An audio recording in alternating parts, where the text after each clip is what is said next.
Welcome, dear traders. Asian equities are in the red at the start of the last week of November. After the holiday weekend on Wall Street, risk sentiment in the Asia-Pacific region looks weak on a Monday.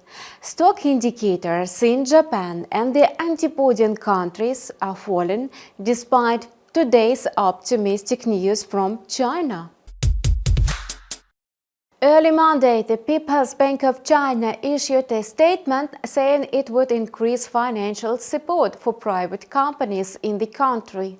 For this purpose, the Chinese authorities intend to use budget subsidies as well as to encourage financial institutions to serve private companies.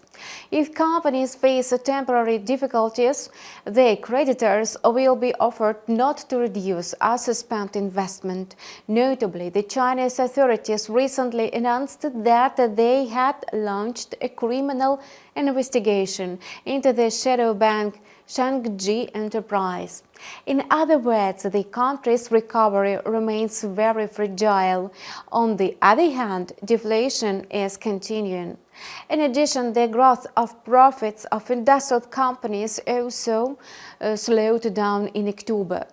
In the first 10 months of 2023, profits of industrial companies in China fell by 7.8% year-on-year, and the offshore yuan declined today, showing the first weakening in the 5 sessions. Despite the yuan's retreat, the US dollar also began Asian trading on the downside. Today, the main player was the British pound, which jumped to 2-month highs. The US dollar index hit a 2-month lows near 103.30. The currency began the Asian session in the red, within the 103.30 and 103.50 range. With the inflation in most of the leading economies still above central bank targets, regulators have incentives to continue the higher and longer policy. That's keep interest rates higher to fight inflation. While the US dollar index appears to be on a track for a 3% decline in November and its worst months in a year, the reversal could be delayed, especially after the release of key US inflation reports this week. The economic data released last week was mixed, supporting the growth of the greenback, and the yuan took advantage of the US dollar's weakness. In Asian trading, the dollar-yuan pair fell sharply within the daily range of 148.70 and 149.70 and continued its bearish trend. As a result, the pair, which had been trading near the 149.50 yen level for many sessions, moved lower.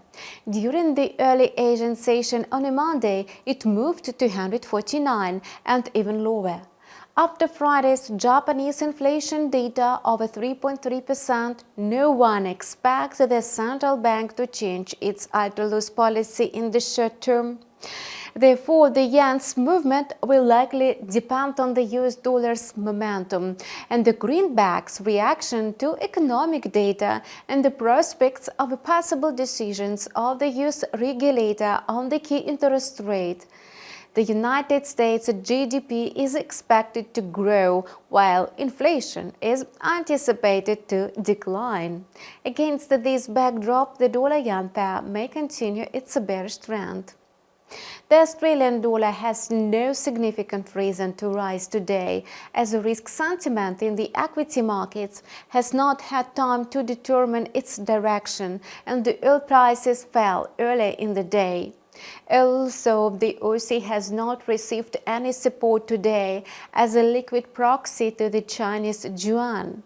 Therefore, the Aussie's trading in Asia today was very volatile, and some of its gains can only be explained by the greenback's weakness and positive news from China. The Aussie dollar pair has been moving up and down within the daily range of 0.6566 and 0.6600. At the end of the Asian session, the pair was still rising in the area of 0.6598. The Kiwi-dollar pair moved up from its previous midpoint near 0.6050. Its price range shifted higher to 0.6061 and 0.6093 and continues to rise. In addition, the Kiwi is growing not only on the retreat of the US dollar, but in anticipation of the decision of the country's financial regulator. The meeting of the Reserve Bank of New Zealand will be held on a Wednesday. Notably, stubborn inflation may force policymakers to make another rate hike. And that's all for now. Stay tuned for more updates with the InstaForex TV. We appreciate your feedback. Please leave your questions and comments below and see you next time.